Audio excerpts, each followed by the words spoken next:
Talk about graphing some rational functions. I've got the rules that I use. Excuse me. I've got the rules that I use here. I'm going to go ahead and flip through a few slides. You may want to pause at those slides. I'm not going to waste a lot of video time going through each of these steps.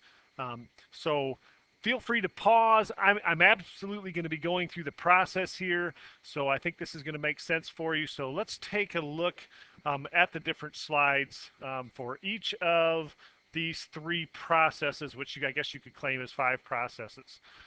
Again, might want to pause. I'm not going to talk through these. I'm just going to have them on for a couple seconds. If you want a downloadable version of this, it's on my website. That would be, you could Google and find it by typing in purple shirted nerd, one word, purple shirted nerd, one word. There'll be a link to a Hananiga High School website, and this is section 2.7. You'll find it for sure. So here they are the rules I'm going to be explaining shortly through four examples. We set the numerator equal to 0. Again, you might want to pause this if you want to read it. We set the denominator equal to 0. That's going to give us some information about our graph after we solve that. We make certain to check and see, are any of my numerator zeros and denominator zeros common? In that case, we have a special situation where we have holes in our graph. You'll see examples like that. We set x equals 0, which gives us the, and solve, that gives, or simplify, that gives us the y-intercept of the graph. Here's the big X test. This one is one that really is going to make a lot more sense when I explain it during a problem. But again, you may want to pause at this point and read through that. And freshman graphing, that's just t-charting. I just refer to it as freshman graphing. It's kind of a starting point. Get a bunch of points on, try to fit a curve to it. Okay, so I have each of those, kind of fighting a cold here, so bear with me. I have all of my rules on each of the next four examples, just kind of as an outline for what I'm going to be doing here. And the first thing I do when graphing a rational function, and of course a rational function is just a rational expression could be just a fraction. And a rational function could be a polynomial on a polynomial. So the first thing I do is 1a, I set the numerator equal to 0, and I solve that. So we quickly get x equals 1/3. And we all know if the numerator of a fraction is 0, the fraction is equal to 0 unless the denominator is also 0. And we'll see an example like that soon. But if we end up with 0 on 0, I refer to that as the outstanding movie Ghostbusters. In Ghostbusters, there was a scene. The guys capture these ghosts with these nuclear accelerators, and there's a scene. I believe it's Bill Murray or Dan Aykroyd. One of the two explains never to cross the beams of these nuclear accelerators. The world will cease to exist as we know it. And that's kind of the 0 on 0 is the mathematical equivalent of crossing the stream. So we got a test for that, but probably 1/3 is a 0. So test B, we set the denominator equal to 0. 1 minus x equals 0, and it would be more apt to say we state that the denominator cannot equal 0. Therefore, x cannot equal 1 because we cannot divide by 0. And now we do a quick check.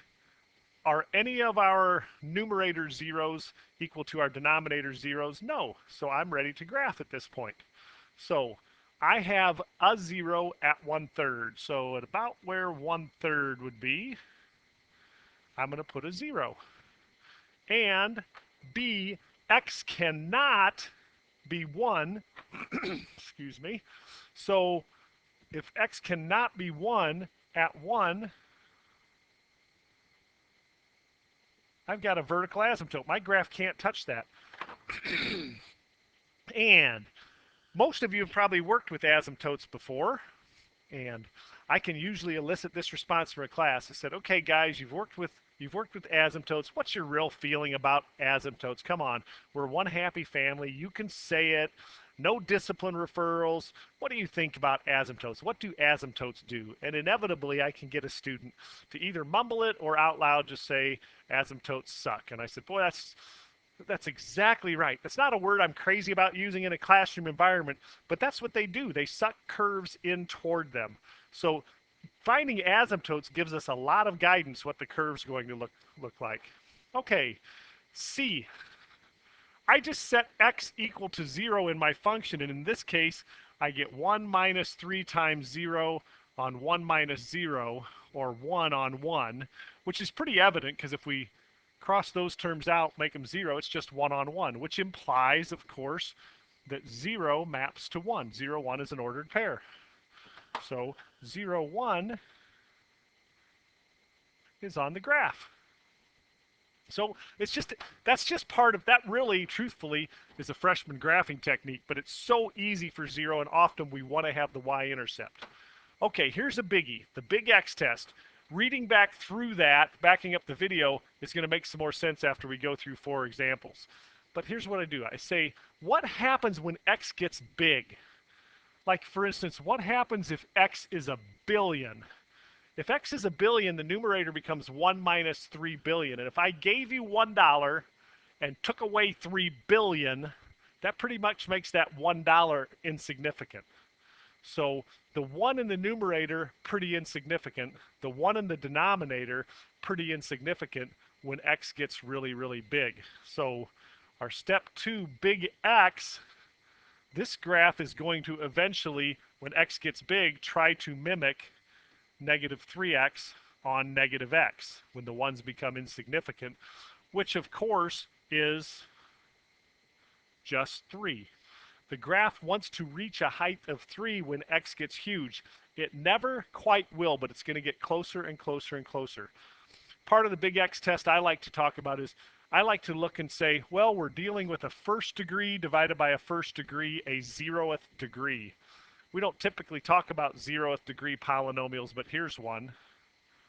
5x to the 0th, which of course is 5 times 1. A 0th degree is just a constant. This graph wants to be a constant. First degree divided by first degree, 0th degree, it wants to be a constant, and the constant that it wants to be is 3. So the graph is going to get sucked up to 3, which, to be honest, I think I've got enough information to know what's going on the left side of this graph, but we'll get back to that in just a minute. Okay, so step 3. What's going on here? I got some guidance. I've got 2 points here and here. I've got asymptotes that are going to suck those curves to them, and we look like this. I do not let the graph escape from the asymptotes. It gets closer and closer and closer to. I never pull it away from the asymptote. I want the viewer to know what's happening there. The graph is starting to mimic the line 3. Y equals 3. The graph, as I move to the right toward x equals 1, is starting to mimic the line x equals 1. Okay, now what I do need to know is what's happening to the right of 1.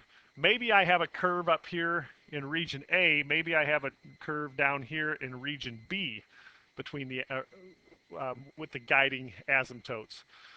Now, if we really, really understood what happened up here in step A. Step A, everybody gets this. We found a 0. We found this 0 right here. But what you also need to get, and maybe even more importantly, is not only is 1/3 a 0, there are no more zeros. So there is no way I have a curve down here because it would have to get sucked toward this asymptote. It would have to have another 0 there. It can't exist there. It must be up in region A. I would just like to know how high. So I think I'm going to put the value 2 into my function.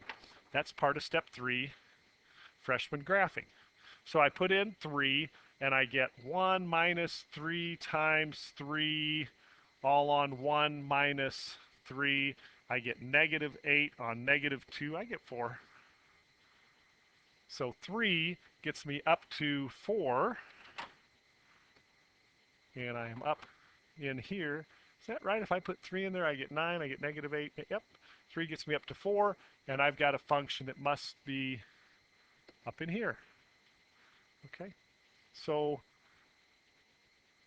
is that actually 3 That was actually only over to 2. My apology on that. I knew something seemed a little bit wrong with that. It should have been a little bit higher. There's 1, 2, 3. This was 1/3.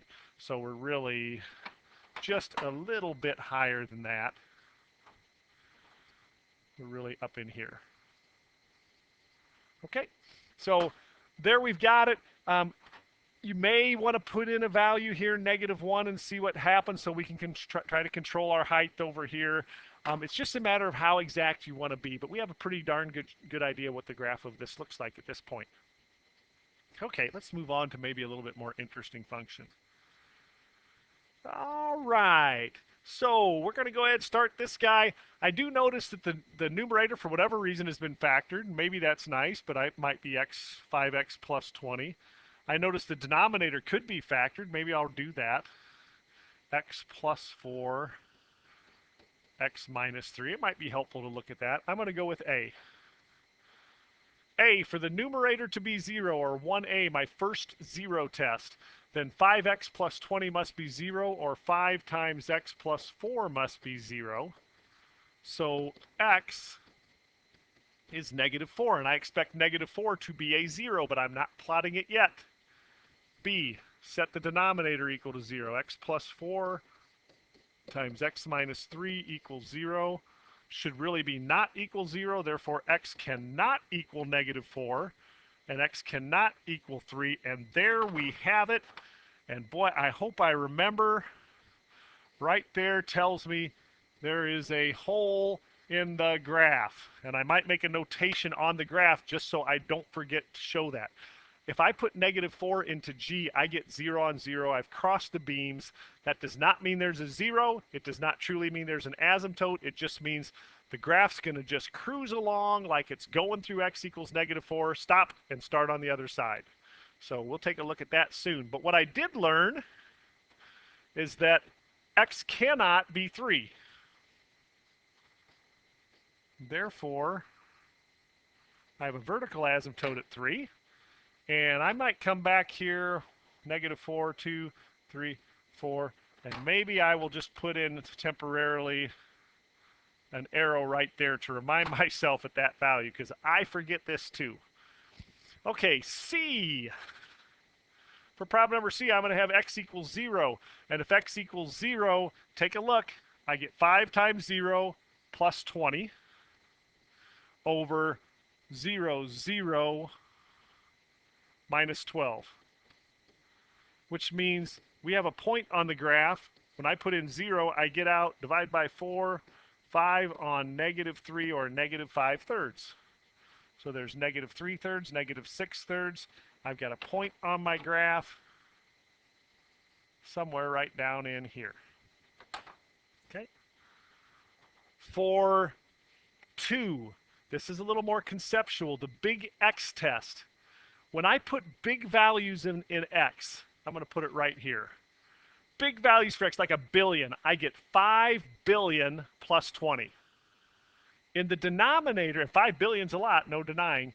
In the denominator, though, I get 1 billion squared plus 1 billion. And I like to ask, do you really know how many billion? I mean, I've got 5 billions up top. How many billions do I have in the bottom then? 1 billion squared is 1 billion billions. Making 5 billions really insignificant. So if we think about this, the denominator as x gets big is just whipping the numerator. So I end up with a relatively small on a relatively big value, and the bigger x gets, the more that discrepancy becomes. Or I like to say I've got 1 apple to feed the world. How much does everybody get? It's definitely approaching 0. You'll also hear of just a rote rule that says if the degree of the denominator is bigger than the degree of the numerator in a rational function, then the graph is going to approach 0. So I have another asymptote right here. Okay. At that point, I think I have enough guidance on the left-hand side of 3 to know what's going on, but I'm going to go ahead and include in my t-chart. I think I'm going to put 1 in for x. It's so convenient just to know what's happening close to the y-axis. Excuse me. So when I put 1 into the numerator, I get 5 times 1, 5 plus 20, 25. 1 into the denominator, I get 1 plus 1 minus 10, negative 10, so negative 2.5. So I am down. Let's go ahead and extend this. At 1, I'm down to negative 2.5. That's exactly what I think is going on here. And I'm coming along this way toward my, boy, I almost forgot as it is, toward my negative 4 value that's a hole, and I need that hole represented on there. Okay. If you were to graph this function on your graphing calculator and you did, for instance, second calculate value and you entered negative 4, it would say x equals negative 4, y equals, and there would be a big blank there. It wouldn't know what to do. Trace right, trace left from there, and you'd pick up values, but there would be nothing at negative 4. Okay, now to the right, am I in A? Am I in B? I don't know, so I'm going to go ahead and get a little guidance. That's what freshman graphing's for. I'm going to put 4 in. Let's see, when I put in 4, I get in the numerator 5 times 4, 20 plus 20, 40. In the denominator, 16 plus 4, 20, minus 12, 8. So 4 gets me up to 5. 4 gets me up to 5. There's my guidance point. I know I'm up top here. And let the asymptote suck the curve into it. And there we go. Probably should have made that curve red. Okay. Let's take a look at this guy. We'll just go right down the line. We're going to get a little different discussion on the big X test here. But 1a, numerator equals 0. X cubed equals 0 means that we expect to have a 0 of 0. B, x squared minus 1 really cannot equal 0. Therefore, x cannot be, add 1, take the square root, plus or minus 1. So I check those real quickly. No conflict, no holes. I've got a 0 at 0. I've got no ability to be 1 or negative 1, so there's our asymptotes. And this is kind of fun right here. This is really a triple 0. This is really a 0 multiplicity 3, which means I expect to have a cubic looking occurrence at that 0. I expect it's either down left up right or up left down to the right. We'll see on that shortly. Okay, so a little bit of guidance in there. Let's go for C. How about when x equals 0? How easy is this? I get 0 to the third on top over 0 minus 1 on the bottom. I get 0. Oh, bummer, I didn't learn anything new. I just got that point again. At least it confirms what I suspected earlier. Now, remember this one. Not only is this a 0, not only is it a triple 0, but it is the only place, I think of it as like a doorway from the basement to the upstairs. It's the only place we can get from the basement, the bottom part of the graph, to the top. There is no way some other time I could have a curve look like this. I don't have access anywhere else through the x-axis. So you might hear me say, there is no axis through the axis. We can't get through there. So let's look at 2 now, the big test. Here's how I like to start. I've got a third degree divided by a second degree. Third degree divided by a second degree wants to look like a first degree, but a first degree is like y equals mx plus b. That's first degree. This graph wants to look like a line. There's going to be some curving going on, but if we zoom out on it, it wants to look like a line with some non-zero slope. And you could say, well, if x gets really, really, really big, the 1 becomes insignificant. It's x cubed on x squared, and it's x. And to be honest, the graph of this does want to look like y equals x. And you're going to think, maybe I don't have to do what he's about to show me here, but we have to long divide this. So this is x squared plus 0 x's, I like filling in the holes, minus 1 divides into, didn't really give myself much room there up top, x cubed plus 0 x squareds plus 0 x's plus 0. Seems like a little overkill, but this isn't going to be bad at all. X squared goes into x cubed x times, and I get x cubed plus 0x squared minus x, but I am subtracting those, so opposite, opposite, opposite, and I end up with 0. I end up with 0x squareds. I end up with just an x here, bring down to 0, and I ask how many times does x squared go into x? 0. So, point I want to make here by the long division is that really this equation could have been written as x right here plus a remainder on what I'm dividing by. And now look what happens when x gets really, really big. When x gets really, really big, this matters. When x gets really, really big, what happens to this? I put in a billion. I get a billion over a billion billions. One apple to feed the world. This becomes 0. It's residual. It's residue at that point. Our equation is y equals x. And when we do the long division, our equation is going to be right here. In this case, x plus 0. So y-intercept 0, up 1 over 1, up 1 over 1, asymptote, down 1, left 1, down 1, left 1. Looks something like that. There's some more guidance for us. Okay, again, here's the trap that some of you fall into. You say, I can just look and tell this thing is just going to be y equals x, because when x gets really big, 1 doesn't matter, x cubed on x squared. Well, guess what else looks like y equals x? Y equals x plus 3 looks like y equals x. It's just a little bit above. Or y equals x minus 1 looks like x. And that's going to happen in our long division at times. Okay. So now we need a little bit of guidance, but to be honest, I don't need a whole lot. Let's talk about what's happening over here to the left. Am I in this zone up here, A, or am I down here in B? Remember, what did we learn up here? There's only one doorway through the axis. I must be down in B. If I was in A, I would have to look something like this, getting sucked into the asymptotes. But I'm in B, so I must be down in here somewhere. Probably a good idea, step 3, to get a value there. I'm going to put in -2. When I put -2 into P, I get -2 cubed, -8, on -2 squared, 4 minus 1, 3, I get -8 thirds.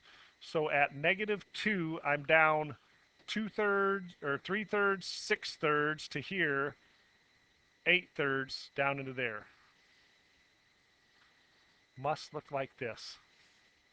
And then when I put in +2, what happens? I get 2 to the third, 8. The denominator stays the same, 3.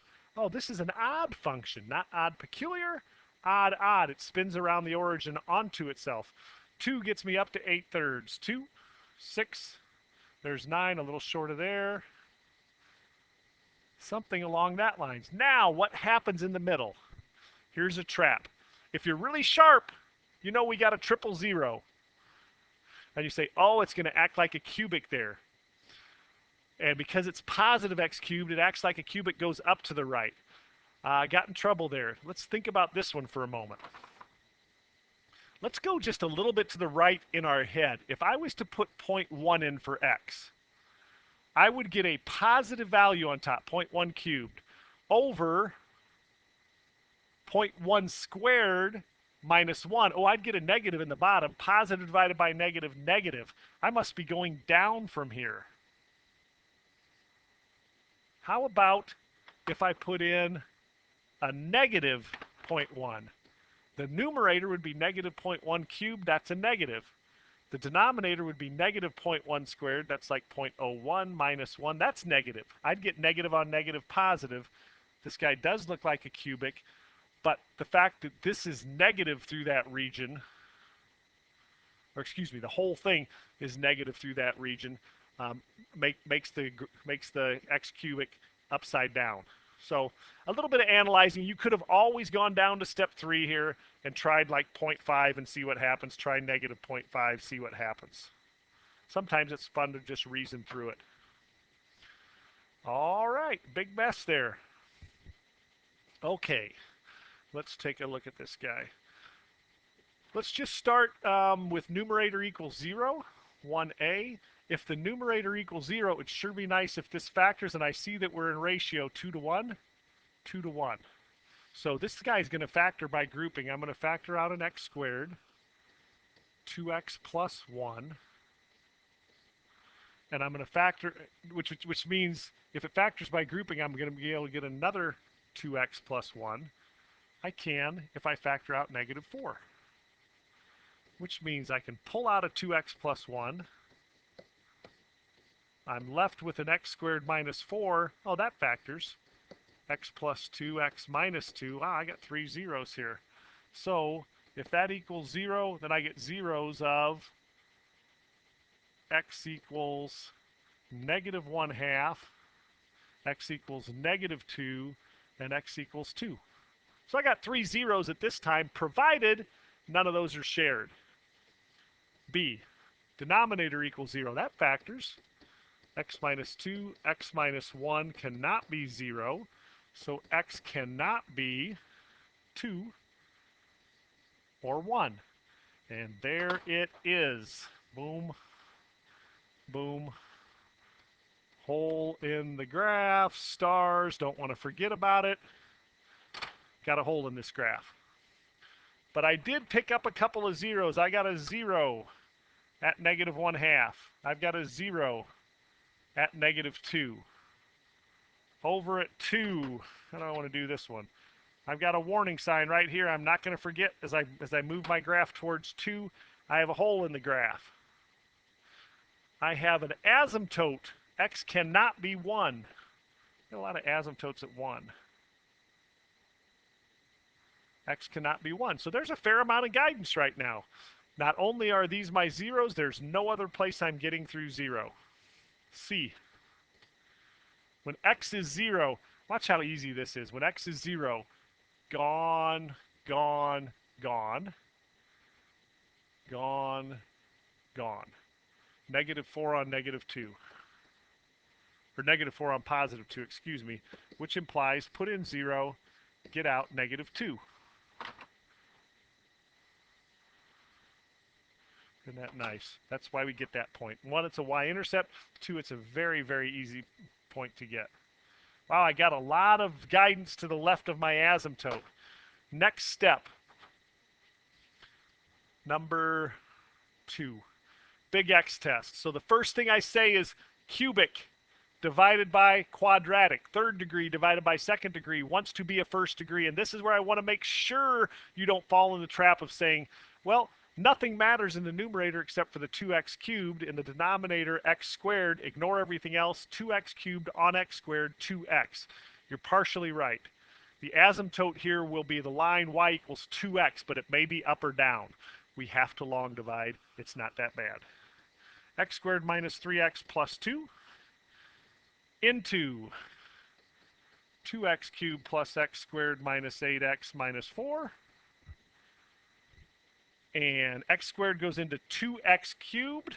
I know my answer is going to pop up right here, the linear term. X squared into 2x cubed goes in 2x times. And I get 2x cubed minus 6x squared plus 4x, but I'm subtracting those, so I like to go opposite, opposite, opposite. And I get 0 x cubes, and I get 7 x squareds, and I get minus 12 x's, and I get down, bring down a minus 4, and I say x squared goes into 7 x squared plus 7 times, and I am done. Yes, there's going to be a remainder, but the remainder is going to be that residue that I mentioned. So we need an asymptote, y equals 2x plus 7. 1, 2, 3, 4, 5, 6, 7. Wants to go up 2, right 1, or down 2, left 1, down 2, left 1, down 2, left 1. Something along that line is our asymptote. So I'm going to invade my space up here. something down here. Well, I couldn't ask for any more guidance to the left. I've got 3 points in region A. I guess the only thing I want to know is this 0 right here, is this a touch point where it goes back down, or does it pass through? But that was just a single 0 right here, so that is a pass through. Likewise, single 0. So there we go. The next question, what happens to the right? And the temptation then is, well, I guess I'm going to build a t-chart. I'll put it over here to the right. X, Y, and I'm going to put in the value 2. But remember what happened at 2. That's my green arrows helping me out. At 2, we have a hole in the graph. No sense in testing 2. So maybe we want to test 3. So when I test 3, I'm going to give myself some room up here. I'm not going to forget that hole, but I'm still going to leave it up there. When I test 3, I get 3 to the third, 27 times 2, 54, plus 3 squared, 9, minus 3 times 8, 24, minus 4. Let's see, that's 30 plus 9, 39, 35 on 3 in the denominator. 9 minus 9 plus 2 on 2, 17 and a half. Where was I? 7, 8, 9, 10, 11, 12, 13, 14, 15, 16, 17 and a half. When I'm at 3, I'm up at 17 and a half, somewhere up in here. How was I certain I wasn't down here in region B? If I was in region B, then I would have had to get sucked into these asymptotes. And again, I had no passageway over here. So that would be no good. Okay, what did I forget? I just erased my green arrow mark, and boy, if I don't do that a lot. There is a hole in the graph at 2. Okay? All right, well, I hope that helps. Again, reminder, you can download the notes to this, and that would be at, if you Google Purple Shirted Nerd, one word, go to the Hononegah Pre-Calculus page, and look for Chapter 2.7. It's downloadable. The notes are there. Hope this helps. Good luck to you, and stay tuned.